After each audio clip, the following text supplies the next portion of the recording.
Wow! I'll never have a stash as glorious as Zach's, but that's okay. I will have the 72nd episode of Crowdfunding Countdown where we take a look at every single board game campaign finishing up in the next year or this year. This will be the last one to finish us off for the month of December. And there's barely enough to cover here. Actually, there's quite a lot. I have like 30 tabs open on my computer right now, but I imagine I will be getting rid of half of them and not even talking about them to you because they're either not going to fund or too far away or they just look bad. But as always, I do want to say before we start, shout out to my newest patrons. I am filming this a little bit earlier, so if I happen to get a few more patrons, you won't get your shout out until the next week. But thank you for jumping on board. To all of the future people who jump on board. Thanks to the people who jumped on board last week, which were a double quarter pounder meal. So, that's pretty good. And as always, thank you to all of my patrons for supporting the channel. Really, it is through your support that this series exists and continues to exist, and that I haven't given up yet because I know you all like it. So I appreciate you supporting the channel and recognizing the amount of time that I spend on this channel and the amount of time that it takes for these videos in particular. Your support means a heck of a lot. I'm looking forward to purchasing some new gear for the channel and trying to up-level things, and all of that will be because of you. Tech is very expensive, and it'll probably be like a year's worth of patron donations to get like a couple new cameras, but that's fine because you're great, and I need that sort of stuff anyway. So, yeah. Anyway, let's get right into the games of the week. See if there's any worth talking about. Starting off with Tori Shogi, which is a Japanese classic abstract strategy game with a birds motif, also known as bird's chess. And if you're thinking that I probably just included this so I could say, that's bird's chess, like Ron Weasley for that's wizard chess, well, you're right. And I already have botched that because it's not a joke. It's not a joke. It's just saying things, which is normally just what I do. And I know this one doesn't have a lot of backers, doesn't have a video, doesn't have much, but it's just a shogi set. Shogi is a fairly popular abstract strategy game, and this is a smaller version of that. It's usually played on a 9x9 grid, and this is played on a 7x7 grid. And you have a bunch of different pieces that move in a bunch of different ways. These are helping you remember how they move, and you want to checkmate your opponent's king. Or upgrade your hawks and swallows. $27 for a fabric board without the special wood base, but you get some little tiles. I mean, that's too much, but it's cool that this is just another in a line of a classic games connection if you like Nine Men's Morris or Circular Chess, which I've never seen before. All these sort of abstract games that I probably wouldn't want to pull out, but it's probably just my enjoyment of Japanese culture that makes me more drawn to shogi. So I still wanted to point it out. Tori is bird. That's what it is. So it's basically bird shogi. So bird chess, but Tori is bird, and then the shogi part is just the regular game. So it's kind of a take on an original one. Anyway, that one finishes Wednesday, December 14th at 12 a.m. So Tuesday night, tomorrow night. And let's move on. Finishing in 2 days' time is Anawak. Experience Mesoamerican warfare in this miniature strategic war game. I'm not the right person to cover this, and I don't see it crossing the threshold, especially if this is a relaunch. They obviously haven't done enough to get enough people on board. The minis look fine, but it's going to be $153 Canadian, so $120 American to get something from a company that doesn't have a proven record, which is likely the reason why this isn't doing well. I do like this, though, that you can have a skill tree and you can upgrade your people. That's kind of fun. You must survive the sweet spot bar.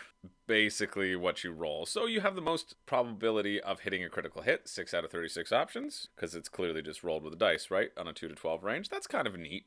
A neat system. The army with the most points at the end of the tournament wins. Upgrade your army to win more points. That's kind of also neat if it's playing with a game of upgrading your units and then your units also being sacrificed, kind of like victory points as a resource. Wonder where that might be upcoming in another video, maybe down the line, who knows. 80 minis for, $120, 153 Canadian. This isn't anything that interests me because I'm not a skirmish game guy, but I figured I'd mention it. These sorts of things that they don't look terrible. I just don't think they're going to fund, right? Worth mentioning, and you can check it out on your own if you if you like it. Normally, I try not to make the onus be on you to check things out because that's my job, right? Like, that's why I exist, or that is why I exist. That is the only reason why I exist in this friggin' crazy world of ours. I think if you could just look into it yourself, why would you tune into me, right? You could search this yourself and learn things about it yourself. But I don't often do that, but because it's not going to fund, and we have a lot to potentially cover, that's the reason why I'm putting on the onus on you this time. But don't worry, it won't ever happen again, I promise. Moving along to Grim Hollow, Citadel of the Unseen Sun. This is the only thing over on BackerKit that's finishing up in the next month, and this one finishing up in the next few days. Well, there's a few other things that look bad or are just plushies, in which case I'm not interested. Because I don't like soft things, I like hard, pointy things to cuddle at night. It's currently bath time for the baby in the house that I am currently living, so apologies if it gets loud. I had to move upstairs because we're doing the best with our current living situation, and we will be back to our normal, scheduled backdrop of games as soon as we can. Oh, that really just disrupts the flow of my joke, I was going to say. And this is another one that you can check out yourself because it's an RPG and I don't want to cover it. This is something that apparently they had a Fables subscription service, an episodic adventure spanning over the course of 6 months. And so as a reward, you can spend more money on it getting a physical copy for $80. $80 for 6 books, hardcover books, honestly, like, I think that's not great. It's not a great deal. But as far as these expensive books go, that feels like an okay deal, because usually I see like it's like $25 a hardcover book. So I think that's too much, but I realize that these things are expensive. So if you're interested, check that out. That finishes December 15th at 4 a.m. All right, we'll talk about this one. This one also likely won't fund, although it's got 9 days to go when I'm filming this. I'm filming it pretty significantly in advance just because of my schedule for this month of December. So it could raise 11,000 Canadian left. There's only 220 backers who are jumping on board. This is a pandemic style board game, and I think it's not going to cross its goal because I think it's too expensive for what it is, or what people want to pay. It's 89 Canadian though, which is 70 US. Not horrible in terms of Kickstarter prices, just not great. I'm sure that Canadian price tag is throwing people off. This is just a bit silly. Phase 1 planning, how to play. How to play is halfway down the page. They really go into great detail of, like, I've never seen wooden components being sold so well. High quality, precision cut, painted wood will bring the alien ship's character meeples, assistants, Resour cubes, and star markers to life. I'm very interested in the Resour cubes. It's probably a technologically advanced sort of thing. It sells me on what is just a normal board game component, a different color cube. Very normal, but that makes me want it. But I also like in their how to play section, they have a planning phase where you can spend a few moments talking about anticipated situations or how to accomplish a particular goal. You don't need a phase for that, and especially if you have 9 phases, you want to limit down the number of phases that people have to remember. I know this is a bit of an upkeep phase, as it seems like down here with the little icon, but just call it an upkeep or something. Like, don't say if its only purpose is to help people talk about what they can do. Well, here's a tip. It's a board game, and you're going to be doing that throughout the game. Hopefully. They do have a rulebook, though, which is good, which is why you get talked about. Congratulations. Couldn't preview the file. You see here if my computer crashes. Well, you won't, because I'll lose this footage if it does. Yeah, the rulebook looks good. I'm just kind of skimming through, right? But this also gives a good sense of what it is. You're going to place your people, do some stuff, and then move your ship and do stuff wherever you moved your ship, right? If you moved it to where aliens are, you're going to attack them. And then the aliens will move and they'll spawn around the galaxy and you'll have more aliens to fight. And then you have to deal with cascading failures and successes. Shipping is $19 though, so you're again looking at like 90 US or $26 to Canada. Ooh, but unless you live in Montreal, Canada, which some lovely people I know live in Montreal. Some of the best people out there live in Montreal. Well, they could pick this game up for free. And I do love local pickup. So, I don't know. It seems fine. It seems like it's too much for what it is. This right here, all this stuff right here, is literally just game components. And it's like, I get it. but you can just say the game. Like, I get you want it to make it look good, but it also kind of turns me off. It looks fine, but again, like, you don't want to pay for just fine. I think you want to pay for exemplary, and I'm not sure that does, but I do love that there's asymmetrical characters. That excites me a lot, and figuring out those puzzles, I'm always excited about that. Anyway, check that out if you're interested. That's Thursday, December 15th at 8:59 a.m. Probably won't fund, will be my bet, but I guess we'll check in a couple of days and see. Now, I was going to skip this, but the quotes that they're putting on the cards really, makes me want to talk about it. That's Fila, a print and play, which is an abstract game of memory and logical deduction built on Yoruba caps. And if you want to know what a Yoruba cap is, well, it's a Nigerian hat, basically. And so all of your cards are presumably Nigerian hats, which my favorite is the card that says, "Hot anger cannot cook yams." Or the actual apt one, "The axe forgets, but the tree remembers." I mean, I think the axe would remember too, depending on how angry of an axe it was. It could certainly slice some yams, I bet, that axe, depending on its anger. "To try and to fail is not laziness." Oh, that's nice. "One falsehood spoils 1,000 truths." That is wrong. That's a falsehood, and it hasn't spoiled my 1,000 truths. I have 1,000 truths for you. And then I also have one falsehood. I get it, but that doesn't really make sense, and I would not want to wear that hat. Basically, every hat has a certain number of points, and you can look at a few of them. I don't know, it looks fine.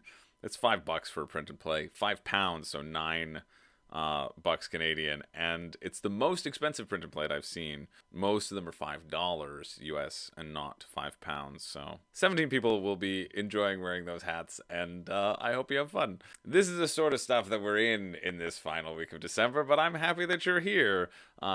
Speaking of which, we have another printed home single sheet holiday game. This is only $4. Take that, fella. Put that in your cap and wear it. This may not also be good, but we'll see. I specifically am always hoping that winter-themed games will be good, because I don't think there's enough winter-themed games, and I think that is a untapped market. There's untapped potential there to do a whole winter-themed game or a Christmas-themed game or whatever, a holiday season-themed game. That's untapped potential there, and I hope, Snowpeople, that you give that to me. Fun art. 16 Snowpeople game sheets, a unique arrangement of objects for each game sheets. I like that sort of variability, and it's easy for them to do because it's just randomizing. Oh, this is cool. You're going to dig through the snow to uncover items that have been lost in the snow, and then you're going to be able to put those items on your snow person. So I assume every time you roll the dice, you get to take the thing, and when it's fully covered, you can then put it onto your snow person. Let's see if I was right. If every square adjacent to the edge, that's how you dig it up. Because you don't need to dig into the snow to get it. No, you see an object, and you just dig around, and you rip it out of the ground, and you use your X-ray snow person vision to put it on someone. Oh, I hate that, though. This tells you how many points they're worth. It's just the little symbols behind them. That doesn't make any sense. Just put a number on them. Oh, an additional flare. I see. Okay, so it's not... I take that back. This is why you read things first before you speak. Or, as Philip would say, knowledge is a garden. If it isn't cultivated, you can't harvest it. Or, examine what is said, not who is speaking. It's the gift that keeps on giving. Oh, I see. Okay, so you use the snow that you dug up, and you put that towards your head, your middle, or your bottom. And you score it down here, and you move up on the track, and you're trying to get the stars. That's kind of good. This could be a very... It feels like one of the realms for Rolling Realms, but you're just doing it like for a full game instead of for a third of the game. I think this one actually looks fun. As far as print and plays go, seems like a neat little design. Way to go, Snowpeople. So check that out. Only $4 if you like print and plays. I mean, I'm not going to get it, because I wouldn't print it out and play it. But if it was printed out and played in front of me, I wouldn't be sad. Next up, we have the Bazaars of Ubar, a fantastical engine building game that takes place in the mythical marketplaces of Ubar, not the marketplaces of Fubar, where you do not want to go after 9 p.m. It is pure debauchery. I don't think this one's actually going to look good, but we'll see. We'll see if there's anything worth talking about. Grey Fox Games, though, they've done a lot. Oh, no way. Deception was actually on Kickstarter first. Who knew? And Undercover Allies, which people like as the expansion, was canceled. Oh, it must have just launched unsuccessfully. Let's see what that one's about. Oh, okay. No, it was just a mistake on launch.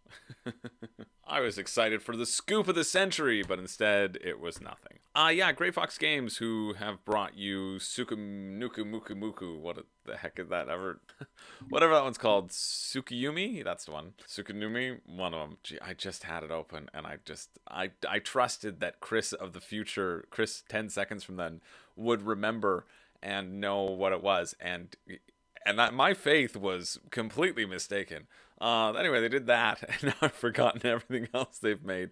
After the Empire, City of Gears, I don't think anybody enjoyed. This is again sort of a deluxeification, right? If you're interested in a deluxe version, they're trying to get you a deluxe version before they make a regular version go to retail. Oh, Grey Fox, where is it? Thank you. Why is the rulebook not with your how to play section at the very least? Don't know. 6 pages, though, if they will ever load. Okay. This one I think might be worth talking about. It's not worth getting now, but just so you know about it. Because you don't need stupid plastic little ships. Not even in a way that, like, the FOMO deluxeified bougie bish part of me wants them. It's there's a time track similar to Patchwork. This is your time. Person who's last gets to move first, or gets to take their turn next, basically. You're going to take one of these tiles, and you can see these little time symbols here that I just absolutely hate. I just hate this artwork on them so much, and I don't know why they're oriented in that way. I just hate them. Because you might create a nice little... Ooh, look at that great image. Congratulations on making something horribly ugly. You're going to take the thing, and you'll get to take the action on the thing, and you'll move a certain amount of time. And you move... Your time is determined by other tiles time symbols, which is just so not intuitive, but it's that way so that when tiles are taken away, things become less expensive, right? So I understand how that works. I just don't like it. And then whenever you take it, you get to take this action, and then you get to activate based upon where you create your own little tableau. The arrow will point to other actions, and you can activate those as well. So you're kind of creating your own little tableau, your sequence of what you want, and your own little puzzle of how to make things work, while at the same time collecting goods and dealing with the minimal space in your hold that you have. It seems fine, but like, it's not $45 plus $10 shipping fine. It's $55 US. For me in Canada, it would be like $63 US or $80 Canadian to get to my door, and like never in a million years. But it seems okay. It honestly seems better than what I was expecting. I was expecting to look at this again and say, this is nothing to offer, and move on, but it's got something to offer. It's still Ubar. It's not Fubar. So if you're interested in that, check that out. That's Thursday, December 15th at 3 p.m. Next up, we have Shake That City from AEG. $29? You know, I can see that being a nice price point for this. Oh, I do this so often. My microphone fails, but it's back. Thank goodness.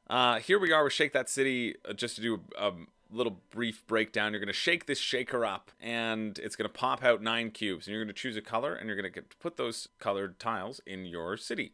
And then everybody else will get to choose another color and put those tiles in their city. So you have 12 rounds, and that's it. $29. The long and the short of it is, it's $29, but it's 15 shipping to the US, or 21 shipping to Canada, which makes it not $29. It makes it $70 Canadian for me. This is the sort of game that I think you can get on sale for $30 US. It's going to be $39 regular. You can get it on sale probably for $30 and throw it in to get yourself some free shipping when you do that $150 big game push and you want to throw something in there. It reminds me a lot of Tiny Towns in that you are getting constricted. And while it looks fun, I think it also looks just fine. I feel like Tiny Towns will be a better game than this, but it would probably scratch the exact same itch for me. Realistically, it's just about working within those confined restrictions. But again, with $15 shipping, you know, you're technically getting more of a deal, and you are getting a little mini expansion. So if you just buy it at MSRP, and that's normally what happens, then yeah, and this interests you, sure. You get this Wild Nights expansion, which basically you just get wild cubes. That's it. I don't know. I just think it looks just okay, and I don't think you want to pay the shipping on something that looks just okay, especially from AEG, which often is in retail stores. And I think that's why you see this funding goal to be very small, because yeah, you can probably get it on sale. But if you're interested in that, check it out December 15th at 8 p.m. Moving along to Empire's End, which I'm interested in as well. I guess I'm interested in board games. I've been interested in quite a few of these, and I thought I would cut a few. I shouldn't be talking about things that aren't going to fun, but, that's the sort of one that we are. I feel like I want to end this episode off in a bang, and I keep on looking for that one thing that will make this episode really pop to end the year. But most often it's like, no, it's December. Nobody is really wanting to fund their games at this time because it doesn't make any marketing sense. I guess we'll just end with a whimper. But I am excited to check this one out, so let's do it. Oh, I remember this. I was supposed to review this, and I don't think I emailed them back in time. Sorry, Matt. No, I think because I knew my schedule was too busy to be able to cram it in. Were they demoing this at Origins? No, they can't have been out for that long. I'm really sold on Brotherwise Games. It's by Brotherwise Games. I've been sold on them since the roaring success of Night of the Ninja that I played at Origins. I really had a lot of fun with that one. Probably just the people that I played with. You get the deluxe edition for $5 more for those 10 screen printed game markers. Ooh, what luxury. And this is the even more deluxe edition. Like, is anyone getting that 40? No. 0 people. 143 people? It must have been a request throughout the campaign, but it can't have been going for that long. I don't know. That seems very odd to me. Give me those rules. That makes sense. A short rule book that tracks with what I expect it to be providing, rather. Ooh, victory points if healthy at the end of the game. Then why are you showing it on the other side? Well, because you can probably revive it. Anyway, the whole purpose of this game is to keep your civilization intact. There are going to be a number of disasters happening in the disaster phase, and this number will target where it falls in the lineup and not necessarily how many victory points it is, because then that's why it's variable, because your empire is going to be different every time, and things shift throughout the game as well. You can choose to pay the cost. You either have to pay the cost or take the cards, but it happens in a bidding fashion. So I would put forward a little pot of gold, and you would put forward a pot of gold, and then I would put forward a pot of gold, and you would put forward a pot of gold, and then I'd say, okay, fine, I'm taking the disaster, I'm having it afflict my land, and I'm taking all of the resources that it did, and I also get an additional bonus for having it plague my land. So it's not horrible to have a disaster happen on your stuff, but you have to be strategic as to when you take it and what specific thing it affects. Then you're going to get resources for the things that are still active. You can do special abilities, and there's going to be a war phase whenever that comes up. You bid to try to win the conflict. If you do, you get good stuff happening to you. If you don't, you get bad stuff happening to you. This looks great, honestly. And for $35 for the base game, I don't need deluxe resources. $5 shipping to the US, $8 shipping to Canada. That's great. And to the EU. Sorry, EU. I got blown away that Canada was included. So it'd be like $60, and that makes sense because it's just a bunch of cards. Or it would be a little bit more, like 80 something. But if you like wooden stuff, I mean, I get it. You're going to go deluxeified off anything. That feels pretty reasonable. Even pretty reasonable for the retail version. More likely to be cheaper in a convention setting or somewhere else. Because again, think about what you're getting. You're getting some tokens, some cardboard punch outs, some skinny cards, 44 of them, and some other cards. 47 Canadian. Yeah, this is something where I want to play like 40 Canadian. So maybe 30 US, but that's kind of splitting hairs. And the fact that their shipping is so reduced, it's clearly being subsidized. Like, I doubt they're making much profit on this one. Yeah, that looks good. Anyway, if you're interested in that one, check it out. That's Thursday, December 15th at 10:30 p.m. Moving along, Daddy Christmas needs... No, sorry, that's something else. Moving along, we have... Can you believe this is a real campaign? Of course, it's an STL file. There's so many of these that go around. I think we'll just move on. And I won't be adding it into the links down below. You'll have to search it yourself. There's going to be a printable Daddy Christmas one out there. I'm sure. I'm just working out the details on that collaboration. Let's move along over to GameFound for some custom bags and playmats for board games. What a catchy title that is, by Crafting Kingdoms. And this one actually looks pretty decent. They're expensive. It's $105.95 Canadian for a bag, and you probably have to pay for some shipping. Let's see. Canada, $14.10. US, $10. Not great. Not horrible, but not great. So you're looking at like $120 Canadian, right? 79, so it'd be $89. It's $89 US for one of these bags, and it's $59 for a bag from Board Game Tables. I am excited to talk about these because I think they do add a little something to your bag. The fact that they are customizable and the fact that you do have side pockets. It is an improvement for the board game tables bags. And the fact that one color is called Sea Bottom. I mean, obviously, I'm interested. Inferno. Ooh, Evertree. Like, these are some nice colors. I like the customizable aspect too. You get to choose your own little emblem, kind of like you would do on your sometimes your little gaming badge. It's fun, and the additional pockets on the side of a gaming bag makes sense to me and would be appreciated. If you don't have a board game tables bag, this is an option, but you are going to pay like $30 more for it. So is it worth $30 more for the difference of colors? This is a better, yeah, that's a better picture of it. So you can see really what you're getting. You may want the sleeker design, or you may want something on the side that really indicates that it is a board game bag, so people don't mistakenly call it a cooler bag and you get all offended because it was such a lovely gift.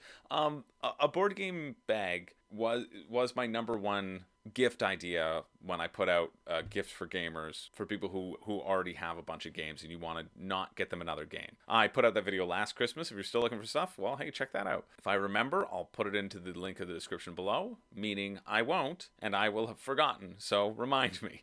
Yeah, it's an awesome thing, and I never thought I would be on board with it because there are so many cheap options to carry things around. There really are, there, but you don't need to buy these at all, but it's very fun to own one. I admit it's really fun to own one, and it's one of my favorite pieces because I'm always taking games to friends' houses, and being able to have something that fits like 7 standard boxes makes me feel good, you know? It makes me feel like I can offer more of a selection, and it just gets me excited. So I would contemplate this one, depending how much it takes to get shipped to you. In Canada, again, I can get a board game tables bag for $95 Canadian, and this one would cost me like $120, probably after the shipping, maybe a little bit more. So again, that $30 bar. It shows you just how freaking obnoxious Gloomhaven and Medora are, because you can just fit that in them.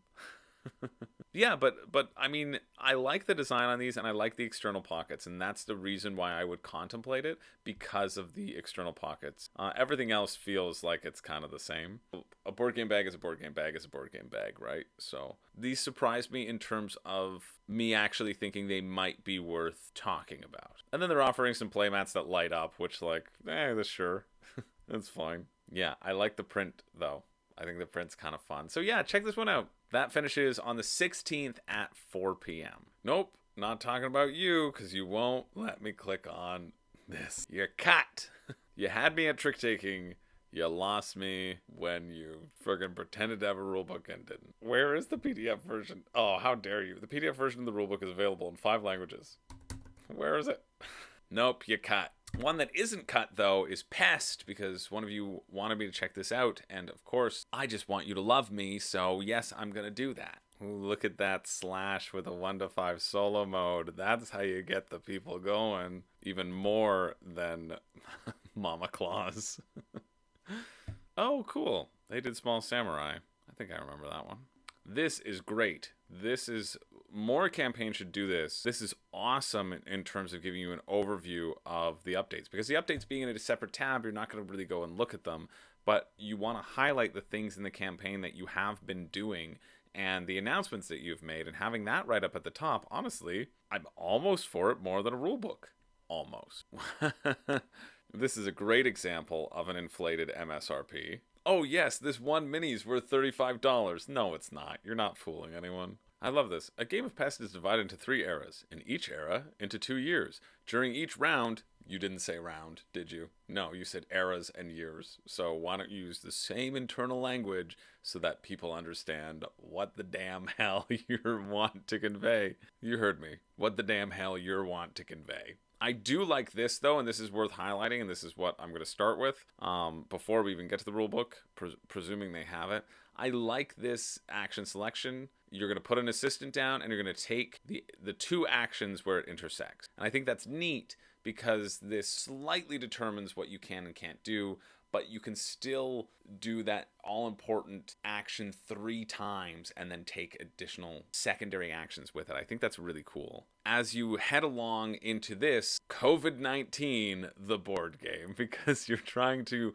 take people and quarantine them and fix them from the plague and release them back into the major population. What a timely game. that's not about COVID-19, but it easily could be. There's the rulebook. 2/3 down the page. Don't love that. Probably 30-page rulebook. Let's see. 32. God, am I good or what? Like Caverna, cave versus cave, your resources are tracked not by getting stuff, but by moving up, just like your own little track. I don't know which one I prefer more. I think I like getting all the stuff, even though I know it's more efficient to just have a track moving it up and down. I like the act of having this stuff in front of me and seeing all the amazing resources I have, and not just being up at 5 on each track. But this is, I suppose, good because you can't have more than 5 in accordance with the game. So it's pandemic. You're gonna have sick people who are popping up on a bunch of different locations, and if it has 4 or more locations, it's destroyed. Very similar to cubes, like pandemic. And then they splurge out in a wave of COVID to all the adjacent spots of that destroyed location. But that seems like it might be permanent, which is kind of fun. So you're going to have to manage that, and you're going to want to manage that, but it's a competitive game. It's not cooperative, which is more interesting to me, because if it was cooperative, well, you already have pandemic, so why would you want this one? Interesting. I don't think this is going to be that long a game. What's the projected time to play? 60 to 150 minutes. Yeah, I could see it being 60 fairly easily. Seems pretty simple. You know, the most interesting part about it is this action mechanic, but there's also the building aspect of it, which seems fine. Every time you build something, you need a healthy person to run the building, and then you can produce resources. Your actions feel fairly standard. Makes it easy to understand. It's an easy rulebook to go through, but you're just gonna construct, move. Let's see if I can get a better picture of what the symbols are, and then I'll remember what they are. Yeah, you're going to move in this column, you're going to construct buildings in that column, you're going to harvest over here, and then you're going to research. You can use your stuff to get research cards you can put in either like your top, bottom. These give you kind of special abilities. Here you can assign healthy people. As you collect your healthy people, you can put them to places that they need to go, and then there you can cure people, so you can cure people on the map, managing stuff, etc. Adding to your healthy people supply. It's like competitive pandemic, it seems. $79 US, 110 Canadian, and then it's 20 shipping or 28 shipping, if I remember correctly. That's a lot. That's a lot for what this game is. I really like the theme. I think it looks fun, but this is something that I want to pay 70 or 80 for. There's like a lot of dual layered stuff, which is nice. It would be like $140 Canadian to get to my door, which is fine, but not for me. Anyway, if you're interested, check it out. Like, it looks solid, but I also think it looks more complicated than it actually is, and that might be a bonus. That might be a negative for you. Either or. Anyway, that finishes Saturday, December 17th at 1 p.m. Moving along to Beep Bop Boom. Beep, beep, beep, beep, boom. No, we're not doing that. I only did that. Clicked on this because it made me think of the Fortnite dance that I definitely spent 500 V-Bucks to purchase and don't regret a single second of it. Yeah, that one. Okay, we're not covering this. This one, well, it's raised a lot of money. It looks cool, but it's $40. VIPs only. Oh, reserved for Roulette Dice VIPs. So I don't know how you become a Roulette Dice VIP, but I'm certain that I am not one. Then you have to pay the early bird. It's saying this is an MSRP for $78, in which case, like, for a fidget spinner of a dice, why are you paying that much stuff? Ooh, look at the ways you can spin it. Ooh. I mean, it looks cool, but they're revolutionary roulette dice made of 100% zinc alloy. Lets you roll a d4, d6. I mean, they look cool, but they look just stupid expensive. Anyway, I know all of you like stupidly expensive things, so I figured I'd mention it because it does look cool. Anyway, let's keep going. Next up, we have Mycelium, and I was looking ahead and I realized, oh no, all the ones that I thought I was going to cut were before, so maybe we call it here. I think we keep going. Expand your Mycelium network with the aid of the mythical mushlings in this 2 to 4 player board game. Exactly 60 to 105 minutes. Rulebook, 20 pages. I would have thought it would be 12. Look at this overview. It seems like an alright game. I don't know if it's worth 50. What's the shipping? $9. $9 to US, UK, $12 to a lot of other people. So 59, 62. Not bad, honestly. It's pretty simple. They give a good description here. Nutrients are going to be spawning around the world, and you want to get them, and you can do a number of different things on your action phase. You can do its ability, you can use its descriptor, you can build pathways to get to different locations, which will give you different resources. And then you're going to take your little mushlings back, and you're going to bring back wherever they were. But you can only bring back as many as pathways you're surrounding the thing with, basically. And then you put them out again, and you rinse and repeat. You try to be the first person to get to 10 points. It seems kind of fun. Yeah. This is the sort of game that I think will only be on Kickstarter. It seems like the prototypes are nice, a decent shipping amount. I worry would lose its luster after a few plays. I'm not sure the longevity of it would be super effective, but I guess you're always getting different random places as to where the nutrients are falling and where you're going to try to race to gather up those nutrients. And then you're attacking and breaking down other people's pathways as well. That's also something that I'm not like super sold on. The attacking doesn't feel that exciting, but it does cost you cards in your hand, right? So if you're overly aggressive, then you can't take additional action. So it might balance out that way. I hope it will. Yeah, doesn't look bad. That finishes Tuesday, December 20th at 10:14 a.m. Next up, we have the Cursed Throne. This is, I believe, by the same person who did Keep the Heroes Out, which looked fun, so I hope this is fun too. Game designer and artist of Keep the Heroes Out, Night Parade, Valknut, and the Dwarf 7 series, which I've had mixed results with. Oh, and the Cursed Throne is an expansion to the Night Parade, is that right? Worst video ever. Doesn't tell me that this is actually an expansion other than the picture. Maybe I don't need to cover this. And there are already a bunch of expansions out there. The Moonlight Whispers, the Kami Rising. Oh no, I think I hate this. I just hate how it's structured. I think it's definitely way overpriced for what it is, and I don't even know anything about it yet. This is the sort of game that's going to prey upon you feeling like you need different clans for it to be fun, and then all the clans are kind of the same. You're basically trying to put down a number of people on these different locations so that you can replace it with a Tori, and the first person to put 5 down ends the game, and then you score based on some points. I mean, that guy's pretty great, but I think it's one of those which has a lot of bloat to it for some fun meeples and some okay gameplay. That's what this one seems like, and honestly, that's all I really care to look at it, because they don't really care in explaining it to you, so I don't care either. Anyway, that finishes Monday, December 19th at 5:30 p.m. Moving along to Cube Monster. Be the first champion to reach the top of Mount Cubia in a solo or competitive engine building strategy game where cubes are everything. Cubes are light. Cubes are life. In the truest sense of a Eurogamer, and this isn't a Eurogame, cubes are everything. This, oh, my hopes are high. This is just the most wonderful example of Kickstarter nonsense that I have ever seen right here. Oh, baby. Of course it's $100. Ugh, go to hell. If you want that stupid hand and a 3D monster board where it's going to cost you an extra $40, ugh, that makes me so mad. But I get it. And then an additional $100 if you want a 3D mountain. Like, come on, Cube Monster. I want to like you. Ooh, 8 extra cubes. Woo! What luxury. And this little monster dice throne. Okay, so even if you don't get the cool one, you get this tiny little teaser taster. This game actually looks pretty fun.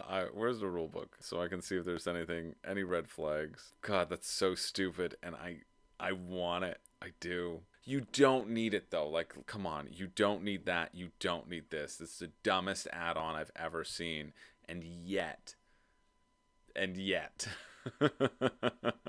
very much, and yet. Rulebook halfway down the page. All right. I think they did a good job on explaining it, though. I'm just looking for red flags. Oh, 7 pages? Beautiful. That makes me know that I probably already know everything I need to know. And here's the part that gets me really excited. So you're going to be taking turns adding cubes to the monster who wants specific cubes. You're making an offering. And if you make a line, then the monster triggers and they're hungry. I'm hungry. And you have to feed them. And if you don't have the cubes to feed them, then bad things happen. If you do have the cubes to feed them, well, then the monster will bless you. Bless you, my sweet child. Oh. Something along those lines. My mama's awesome. But here's what's really exciting is that you can, when you're drafting these cubes, you're getting additional cubes that you get to build your own structures with. And it's not that innovative. It's just like resources that you can combine in different ways to create things, but it feels fun because you are creating these different shapes. You'll have a crisscross cube. Where's an example of that? Right here. That will produce different things. Consisting of 2 different colors, or you'll have these little statues where you get 3 cubes and they start to generate resources for you. And so these things chain together, and the goal of the game is to be the first person to reach the top. So you're racing up the track and unlocking different ways to get more stuff. 59 US, 80 Canadian, that's too much. But I think, oh yeah, here it is. Look at that. Factories, statues to get rewards, shrines can protect you from the monster. It's cool. I think it's very simple, and I think it looks really neat. But I also think it's going to be that sort of, when do I pull the trigger and start running up the mountain? Can I get there before other people? If you like efficiency puzzles. In the words of the monster, play the tough videos. These are no ordinary playthrough videos. These are the play the tough videos. Oh, that's a very poor idea. That's how you choke and die. Jesse, stop trying to choke yourself on game pieces. I keep telling you this. It's not worth it. You have so much to live for. Don't worry, Quackalope team. Whenever Jesse chokes to death on board game pieces, as he's liable to do, there'll always be a home for you here at Room and Board. Oof. Yeah, here's the kicker. $15 shipping, 24 to Canada. I like that there's this chart. I don't like what it says. So you're looking at $75 if you want this. US. 75 US. 80, $100 to Canada just for the base pledge. That's too much for a simple engine builder. I'm also worried a bit that the bonuses that you pick up will feel a bit random and you can't plan for them necessarily. I don't know. You probably get them sooner. But I just know if you're drawing them from the face down deck, I don't know. But I mean, hey, it looks fun. It does look fun. Ugh, I want that.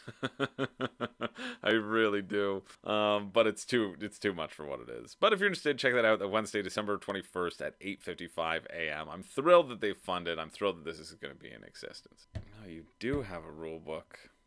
This is good for Japan, but not good for anything else. You're grabbing contracts, you're getting the stuff needed to make those contracts, you're fulfilling those contracts, you're getting points, first to 30 points wins. It seems like a game. It seems like more of a game than I expected it to be, but it's 35 US and then 35 US shipping. It's like $100. Like, if you don't live in Japan, this isn't something that you should even consider. So I'm not going to talk about it that much. Let's move on. Because unfortunately for me, I don't think many people from Japan are watching. Next up, we have a robot roll and write game where you are going to add some polyominoes to here to create a circuit board to turn on your robot to make them go vroom vroom. That's the technical term. It's €3. Doesn't look horrible. If you like that sort of thing, check this one out. I'm not going to spend more time on it because we got to keep moving. Okay, we can kill that one. Okay, we're almost there. We've got like 3 or 4 actual legitimate ones left, and then it's just other random tabs for side tangents to finish us off in the month and the year. Can you believe it?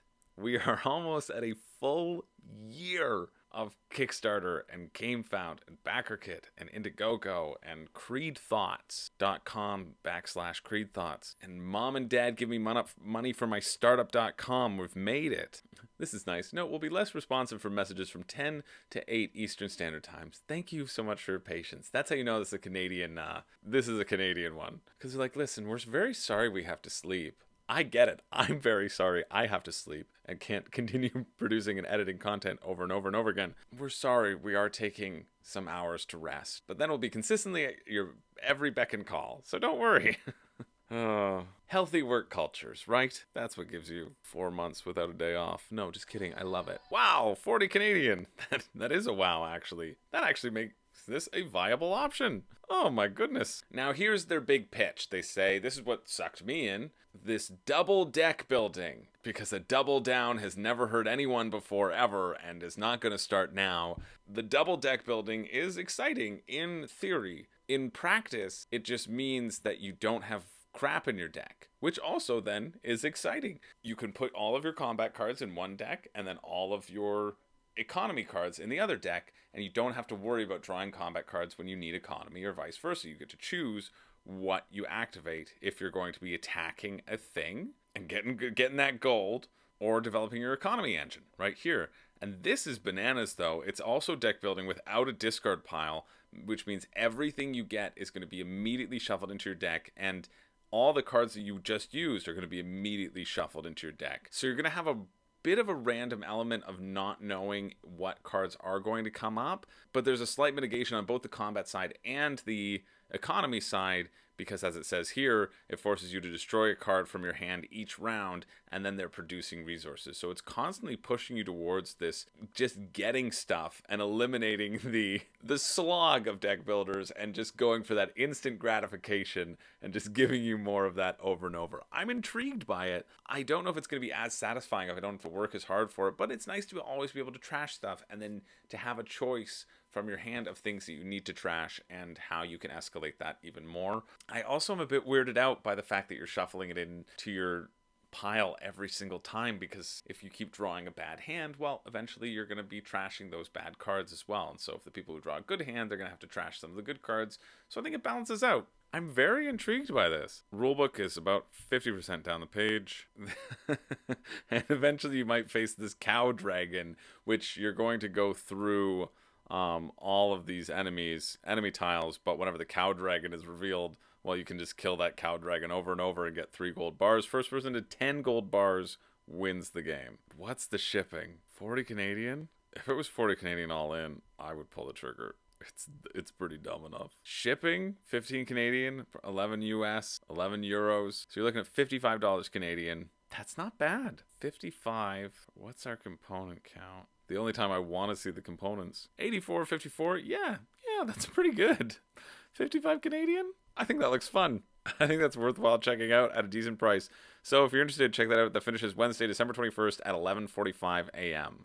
Moving along. 3 more. And then some nonsense. Of course, we have to stick around for the nonsense. Axon Protocol. 2 to 6 players hack innocent citizens and fight other hackers for their corporation's profit. A unique shared worker placement board game that's either not actually worker placement, it's action selection, or you have to wait till all the workers are there and then you take them off. Like Victorian Masterminds or Great Wall. Let's see. Okay, perhaps it was neither. Perhaps everyone can move all the workers and do their special abilities and kill the workers too if you want to. Basically, there are a whole bunch of different workers out there and they all have chips in their head, unlike me who's always having chips in my mouth. Oh, it's been a long day. And so you can choose to let them go about on their routine, or you can hack into their head and make them do horrible things for you and your corporation before the world descends into chaos. $54 or $69 and get some acrylic standees. Game ends when the city reaches its breaking point and descends into total chaos. I wasn't joking. That's the actual theme of the game, and the player with the most resources wins the game. I do like that there are 30 unique... Oh, yes, rulebook right at the top of the page. Give it to me. I like that there are 30 unique sort of characters that you'll get to cycle through, and that'll change a little bit about the state of the game because they all have a unique ability. That's a weird setup. It says, for the best experience, choose a corporation that shares exactly one scoring resource with another corporation already chosen by a player. So it's for 3 to 6 players. You want to create some sort of mutual benefits and then some back and forth. If that's the best experience, you should just set it up as that thing. Say you have to do it. And here's where I'm a little bit skeptical about this game. You're going to be getting resources through hacking these people, and they're going to have the resources. But there's also a key element to this game is killing people in the game that are holding resources that you don't want. So I think it might devolve into just kind of chasing people around the board and shooting them in the head instead of necessarily leaning heavily into producing resources. But I guess that's a give and take, right? It's a give and take of what you want to do on your turn and how you want to invest your actions. It seems okay. I like all the unique people. I don't know if they're going to feel that unique, but I hope they do. What's shipping? Never heard of this before, this shipping thing. What is shipping? Is this shipping? Are you shipping? Hello, my name is Shipping. To Germany 12, EU 15, US 20, and Canada. It's too much for what it is. It is. I mean, it looks fine, but I think it just looks fine. It doesn't make me want to put all of my other games into a pot and chastise them for being bad boys and wicked women. But if you're interested, check it out. The finish is Thursday, December 22nd at 8:58 a.m. Moving along to Lords of Vegas, Americana. They're making a comeback after being burnt for all eternity in last week's Deathmatch recap. This is a massive new expansion for Lords of Vegas board game, or at least that's what they're telling you, plus a 6-player edition of the base set, which once upon a time would have excited me greatly, and now I don't care about 6-player games. It's weird how our tastes evolve as we become more and more misanthropic. Ugh, why would you do this? I can't believe you've done this. Here's the thing. I know it's sold out, but back in the day, it was around $60 Canadian, and now for this new edition, it's $90 US, or 120 Canadian. It's double. It's double. It's $120 for the base game. Like, that's just atrocious to me. And this looks fun. Like, it looks like a fun game, but if you're interested in this, try to find a copy of the original that's floating around. Somebody might be selling it and upgrading to a new fancy copy, or just get Chinatown, because it's that same sort of negotiation aspect, although with less dice rolling and less gambling. Chinatown's just pure negotiation. Here, there's at least some way you can manipulate your own structures a bit if you're not happy with what's happened. Rules are about halfway down the page, but it's existed for a while. I hate that it's $5 for a unified rulebook as well. Dang, I was really excited about this campaign too, but it just seems like an overpriced push.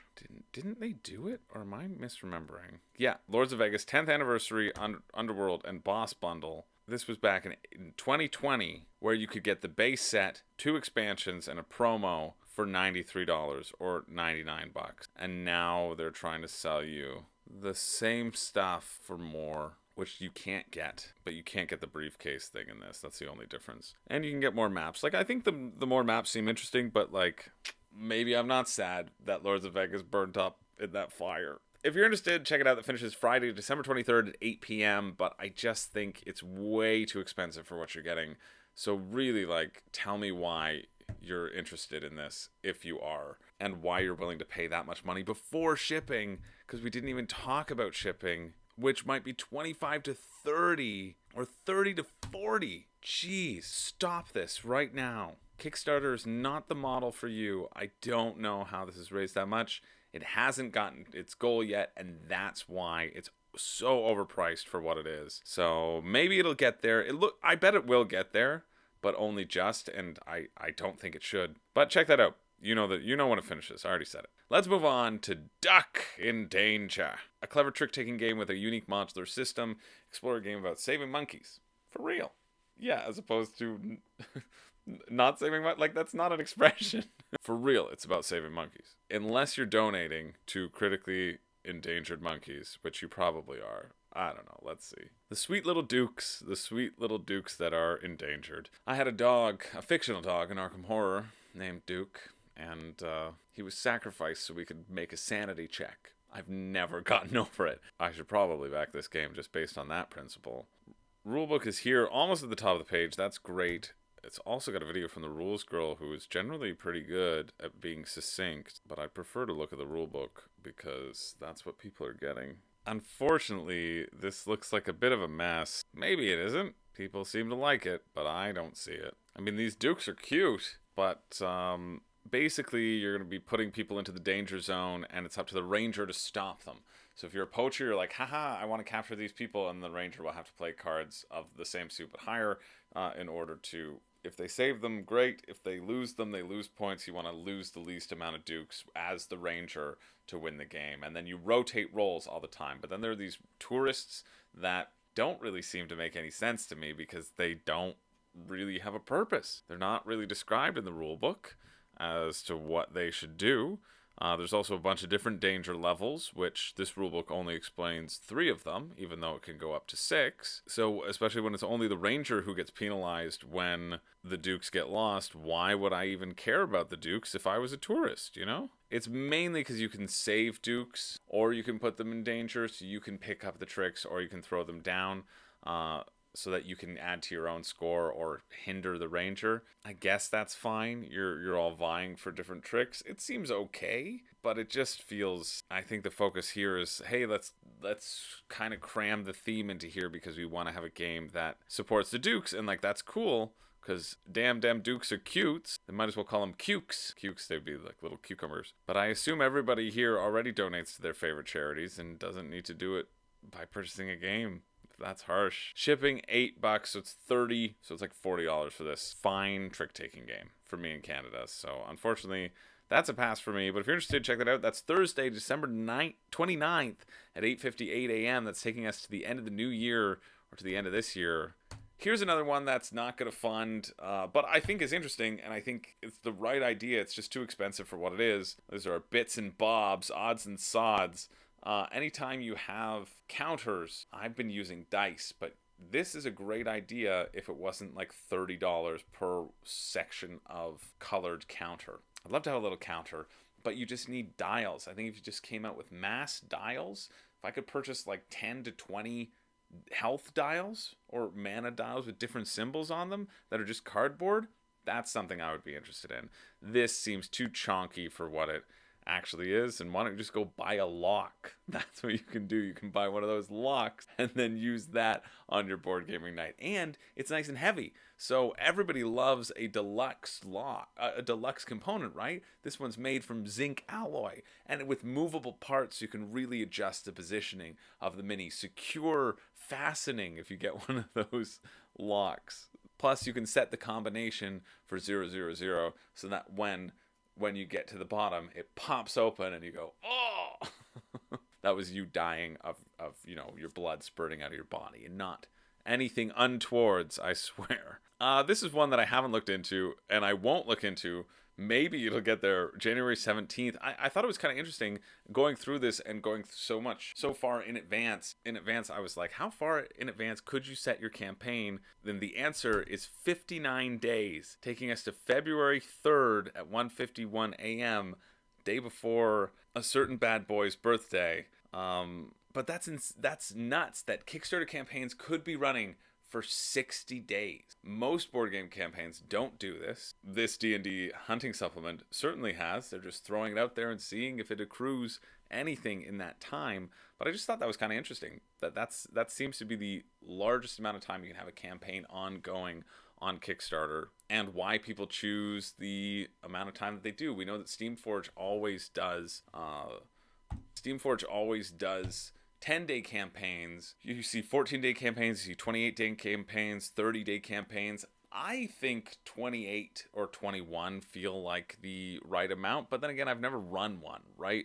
It takes a lot, and you want to be consistently engaged, and that is time that you have to be constantly promoting, and time that you have to be answering questions and maintaining a good comment section, worrying about your Kickstarter analytics of what's going to push it to the top, and if it's going to gain traction, and if it's going to get seen by a number of people. And so it's just kind of interesting to see the length of time that you could choose, and I've seen that a lot over on GameFound and on BackerKit as well. These large scale campaigns that go for a long time. There's one on BackerKit right now, Arabella 18XX, which is, when your cat destroys your 18XX game. I can only assume. I love that it's just this cat as a mascot for no reason. It's a roll and write. It's not even like they've got pieces to play with. Doesn't matter. The real thing is that there's 35 days left, right? People throw these campaigns up without necessarily a marketing strategy, and then just hope that it works. And hey, I get that. It's like, why not throw it out into the ether? But you also, takes a lot to get noticed on this internet thing, as I'm sure a lot of you know. That's it for the year. This is the last episode of Crowdfunding Countdown for the year. I don't think I split it into 2 videos. I probably should have, but I didn't. So we'll see what's coming next Monday, if there is even a video, or if I'm gonna take a break. I might let myself off the hook and take a break. We'll see. Or I might film something with, make sure I can treat you to my mutton chop look, which I've been purposefully trying to film in advance so that I didn't have to film anything with the mutton chops. But you know what? You're all worth it. So maybe I'll do that. Anyway, every week there's a pick for me and a pick for you. And this week is no different. I just have to figure out what the heck it is and which one out of the... I'm just deleting the ones that I'm not going to talk about, and I'm not going to link in the comments either, because then they don't count towards my 1,000 bar, really. Let's finish with Douc, because we actually kind of talked about that. So out of the 21, there are a couple that I'm thinking about. It's tough. There are a few. I'm going to do 2 pick for me's. The reason being, the first pick for me is going to be this custom bag. I love my board game table bag. I love my board game bag.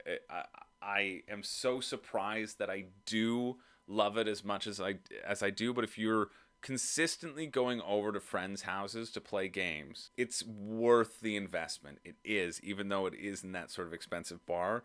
And this one looks like a fun alternative, albeit a slightly more expensive one.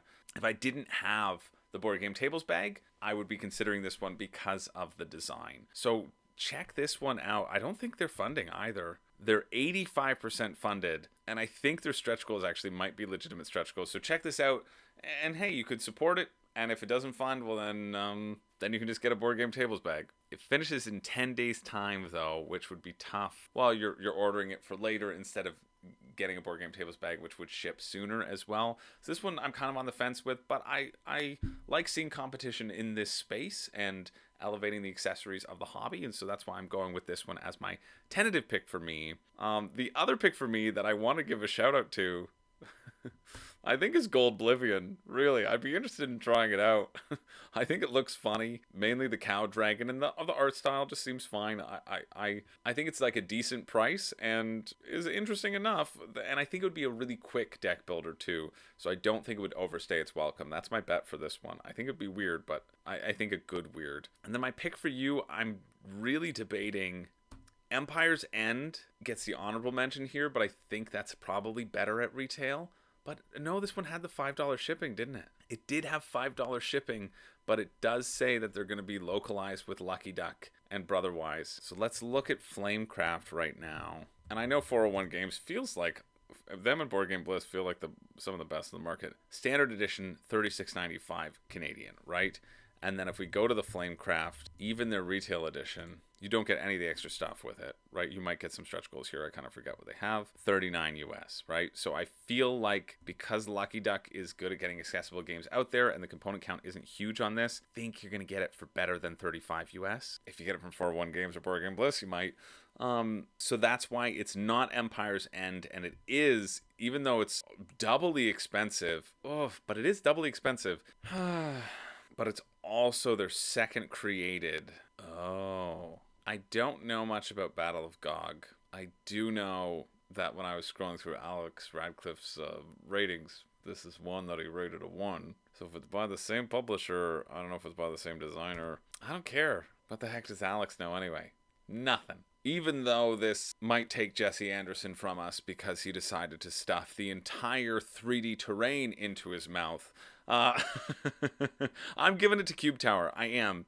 Cube Monster, rather. I think there's something exciting about this. I like how quick I think it's going to play. It's really close with Empire's End. Empire's End looks really good too, but I think because I can see that being cheaper at retail, and I can see Cube Monster not going to retail, that's the distinction. I think they both look pretty equally good. Maybe Empire's End looks more fun for actually the price. I think this might be a little bit overpriced. I know it's overpriced for the actual experience that it gives you, but I still think that the idea of getting these cubes and building these little things and using them as that engine building feels like it would be fun for me. So there's a lot going for it in the Kickstarter sphere for Cube Monster, and I get it. So that's the pick for you, is Cube Monster. Or maybe the pick for you is the custom bags. I don't know. It's all over the map. I gave some shout outs. That's all that really matters for this part of the segment. Anyway, that's it for the week. Thank you so much, everybody, for sticking with me week after week. I just love you all. I really do. I'm going to stop talking now and start editing for the rest of the night. But I just want to say thanks for watching. Drop in the comments what you're excited about, upcoming, if I missed anything, because likely another campaign or two might have popped up in that time. Yeah, there was Pest. I think Pest was too expensive for what it was. The other ones got me more excited. So drop those, as always, in the comments below. Appreciate you all. My name's Chris George, and I do not have a catchphrase. I don't, but maybe in the new year, I might come up with one. Thanks for being here. See ya. I was trying to get it right on the